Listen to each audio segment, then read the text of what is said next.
Hi hello नमस्कार. कसे आहात सगळे? मस्त मजेत ना? तर हा व्हिडिओ मी अगोदर एकदा बनवून यूट्यूबवरती अपलोड केला होता, पण प्रश्न व्यवस्थित दिसत नाहीत असा मला मेसेज आला आहे, म्हणून परत एकदा बनवून अपलोड करण्याचा प्रयत्न केला आहे. सो हा प्रिव्हियस इयर क्वेश्चन पेपर आहे 2022चा पेपर सेकंड बालमानसशास्त्र व अध्यापन क्षेत्राचे क्वेश्चन आपण बघणार आहोत. शरीरातील 4 दबावावर आधारित सुस्त शीघ्र कोपी उत्साही व विषण्ण हे व्यक्तिमत्वाचे प्रकार डॅश डॅश यांनी मांडले. विल्यम एच शेल्डन, कार्ल युग, क्रेशमर, हिप्पोक्रेट्स. तर या प्रश्नाचं बरोबर उत्तर पर्याय क्रमांक 4 हिप्पोक्रेट्स. त्यानंतरचा पुढचा प्रश्न आहे, अध्ययन विषयाचे विश्लेषण करून त्यातील तत्व समजावून घेणे.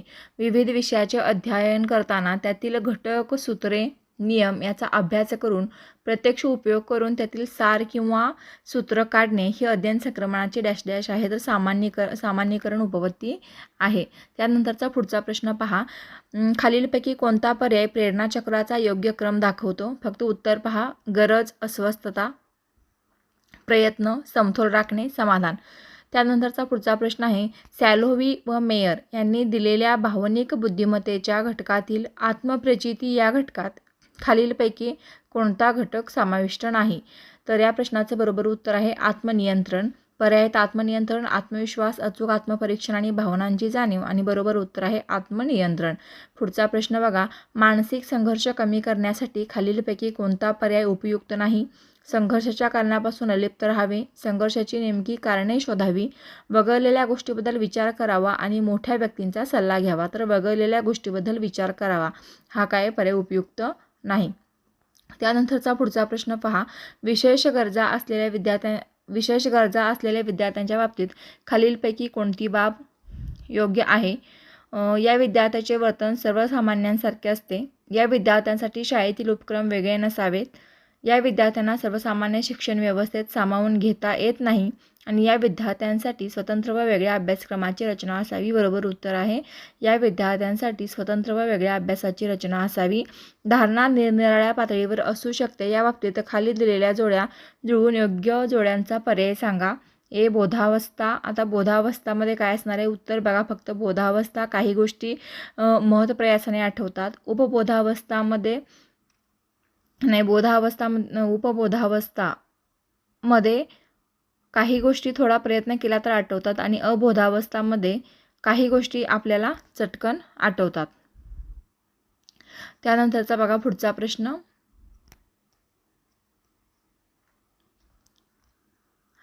ज्यावेळी एखाद्या अध्ययन घटकाचे अध्ययन करतानाचा पाठ्यपुस्तकावरील परस्पर संबंध, कार्यकारण संबंध इत्यादी बाबी लक्षात घेऊन अध्ययन केले व कालांतराने त्याचे स्मरण करण्याचा प्रसंग आला तर अशा स्मृतीला डॅश डॅश स्मृती असे म्हणतात. तर अशा स्मृतीला यांत्रिक, तार्किक, तात्कालीन, दूर तार्किक स्मृती असे म्हणतात. स्वयंशिक्षण, स्वातंत्र्य, सहकार्य ही खालीलपैकी कोणत्या आधुनिक शिक्षण पद्धतीची आधारभूत तत्वे आहेत? विनेटका पद्धती, प्रोजेक्ट पद्धती, डाल्टन पद्धती, गॅरी योजना. तर उत्तर आहे डाल्टन पद्धती. प्रतिष्ठा प्राप्त झालेल्या, प्रसिद्धी मिळालेल्या किंवा गुणसंपन्न अशा दुसऱ्या व्यक्तीच्या सानिध्यात राहून तिचा आपला घनिष्ठ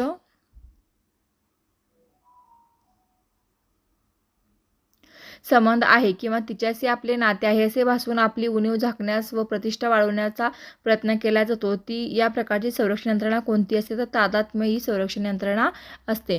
नव्याने येणारे अनुभव हे जुन्या अनुभवात साधर्म्य, सानिध्य व इत्यादी नियमानुसार मिळत जाऊन त्यांच्या साखळ्या तयार होत जातात असे मत मांडून सहचार्यवादावर आधारलेली प्रबोध प्रक्रियेची उपपत्ती खालीलपैकी कोणत्या मानसशास्त्रज्ञानाने सादर केली आहे? तर जॉन हर्बर्ट यांनी. डॉक्टर आर्मस्ट्रॉंग यांनी शास्त्र किंवा विज्ञान या विषयाच्या अध्यापनासाठी आणि विद्यार्थ्यांच्या तर्कशुद्ध विचारांचा विकास होण्यासाठी खालीलपैकी कोणती पद्धत शोधून काढली? तर संशोधन ही पद्धत शोधून काढली. स्किनर यांच्या मते मुलांचे अध्यापन कच्चे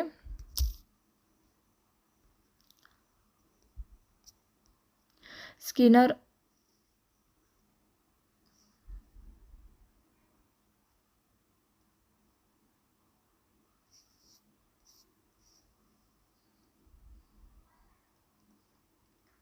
एक मिनिट. स्किनर यांच्या मते मुलांचे अध्यापन कच्चे राहण्याचे कारण त्यांचे प्रबलीकरण न होणे. या संदर्भात खालीलपैकी कोणते विधान योग्य नाही? तर प्रत्येक विद्यार्थ्याची अध्ययन क्षमता सारख्याच दर्जाची व पातळीची असते हे विधान काय नाही? योग्य नाही. पुढचं बघा, पेडागॉगी म्हणजे काय? पेडागॉगी म्हणजे आशय विद्यार्थी ठरवतात. अँड्रॉगॉगी म्हणजे आशय शिक्षक ठरवतात. मेटागॉगी म्हणजे आशय, यातला जो आशय तो विद्यार्थी आणि शिक्षक दोघे मिळून ठरवतात. आता पुढचा प्रश्न पहा, खाली दिलेल्या विधानामध्ये वाढी संदर्भात कोणते विधान योग्य आहे? म्हणजे वाढी संदर्भात कोणते विधान बरोबर आहे ते सांगायचं आहे. वाढ ही अनिश्चित स्वरूपाची असते. वाढ ही अनुवंशिक असते. गर्भधारणेच्या वेळी गुणसूत्राच्या मांडणीप्रमाणेच वाढ होईल असे नाही. गुणसूत्रांच्या मदतीने तयार होणाऱ्या जैविक रचनेवर वाढ नियंत्रित असते. वाढ ही अनुवंशिक असते. बरोबर आहे. खाली दिलेल्या शैशवावस्थेतील कारक कौशल्य विकासाच्या वैशिष्ट्यांपैकी कोणते विधान अयोग्य आहे? नवजात शिशूला भावविश्व नसते. मुलांच्या वर्तनावर त्यांच्या माता पिता यांचा वर्तन प्रकाराचा प्रभाव असतो. मुलांच्या हालचालीची वाढ पायापासून डोक्याकडे होत जाते. मुलांची स्मरणशक्ती तीव्र असते. बरोबर उत्तर आहे, मुलांची स्मरणशक्ती तीव्र असते. खाली दिलेल्या विधानामध्ये संवेदनाविषयीचे कोणते विधान योग्य नाही? बाह्य उद्दीपकासंबंधी प्राथमिक स्वरूपाची मानसिक प्रक्रिया म्हणजे संवेदना. बाह्य उद्दीपकाविषयी केवळ जाणीव म्हणजे संवेदना. बाह्य उद्दीपकाविषयीचे ज्ञान होणे म्हणजे संवेदना. आणि बाह्य उद्दीपकाविषयी संवेदना होणे शक्य नाही. तर बाह्य उद्दीपकाविषयी संवेदन होणे शक्य नाही. उत्तर बरोबर आहे. आपणास जो अवबोध होतो तो आकृती व पार्श्वभूमी या स्वरूपाचा होत असतो. या समिष्टवाद्यांच्या म्हणण्याला खालीलपैकी कोणते विधान पुष्टी देत नाही? तर कोणत्याही वस्तूबद्दल मत व्यक्त करताना केवळ त्या वस्तूची पार्श्वभूमी लक्षात घेणे गरजेचे नसते. प्रत्यक्ष वस्तू समोर नसताना त्या वस्तूचे चित्र आपल्या मनचक्षुपुढे उभे राहते, ती प्रतिमा होय. प्रतिमाविषयी खाली दिलेल्या विधानामध्ये कोणते विधान योग्य नाही?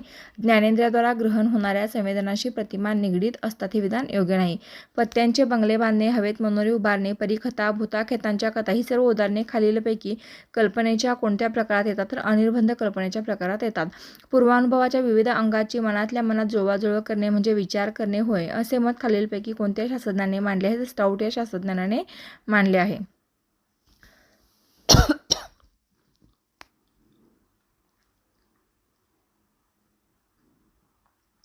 खाली दिलेल्या विचार प्रक्रियाबद्दल विधानामध्ये कोणते विधान विचार प्रक्रियेचे शैक्षणिक महत्त्व स्पष्ट करत नाही? कागदातील न्यायाने घटना व त्याच्या कारणात संबंध जोडू नये हे विधान स्पष्ट करत नाही. गिलफर्ड यांनी मांडलेल्या बुद्धिमत्तेच्या 120 घटकाचे वर्गीकरण 3 गटात केले आहे. त्यापैकी क्रिया या गटात खालीलपैकी कोणता घटक बसत नाही? मूल्यमापन हा घटक बसत नाही. गेसले यांनी विकासाची संकल्पना मांडताना परिपक्वता या गोष्टीवर भर दिला आहे. कोणत्या परिपक्वता? खालीलपैकी डॅश डॅश ही औपचारिक अध्ययन उपपत्ती आहे. तर सॉक्रेट्सची उपपत्ती ही औपचारिक अध्ययन उपपत्ती आहे. सामान्य अध्यापन उपपत्तीच्या वर्गातील अध्यापनाची ज्ञानात्मक उपपत्तीचे पुरस्कर्ता डॅश डॅश आहेत. N.L. गेज. खालीलपैकी व्यक्तिमत्वावर परिणाम करणाऱ्या घटकांपैकी डॅश डॅश हा मनोसामाजिक घटक आहे. संस्कृती. तर मानवी विकासाच्या कोणत्याही अंगाचा विचार केला तर शिक्षकाला अनुवंश व परिसर या दोन्ही घटकांचा विचार करावा लागतो. कोणते विधाने समर्थन करतात? सर्वच विधाने समर्थन करतात. ते विधाने बघा, शाळेत येणाऱ्या भिन्न अनुवंशाच्या विद्यार्थ्यांच्या सुप्त शक्तीचा विकास व्हावा म्हणून योग्य वातावरण देण्यासाठी प्रत्येकाच्या उपजत वृत्ती व कला लक्षात घेऊन तशा प्रकारच्या अभ्यासात विषयांची सोय करण्यासाठी, गरीब किंवा मागासलेल्या मुलांना योग्य वातावरण देऊन त्यांची प्रगती होण्यासाठी आणि शिक्षकांना अध्यापन करताना विद्यार्थ्यांच्या बौद्धिक मर्यादा समजून घेऊन योग्य अध्यापन पद्धतीची निवड करण्यासाठी. ज्या प्रक्रियेत प्रयोजकाला वर्तन करण्यास पूर्ण स्वातंत्र्य नसते तेच पूर्ण बंधनही नसते, तर मर्यादित स्वातंत्र्य असते व प्रयोजाला वर्तनविषयक 3-4 पर्याय दिले असतात त्यास डॅश डॅश म्हणतात. कारक अभिसंधान. आणि व्यक्तीच्या किंवा प्राण्यांच्या वर्तनाला विशिष्ट आकार देण्यासाठी व विशिष्ट वर्तनाला विशिष्ट बक्षीस देऊन अपेक्षित वर्तन अध्ययनकर्त्याकडून घडवून आणण्यासाठी अभिसंधान हा अध्यापन प्रकार उपयुक्त ठरतो. Thank you for watching.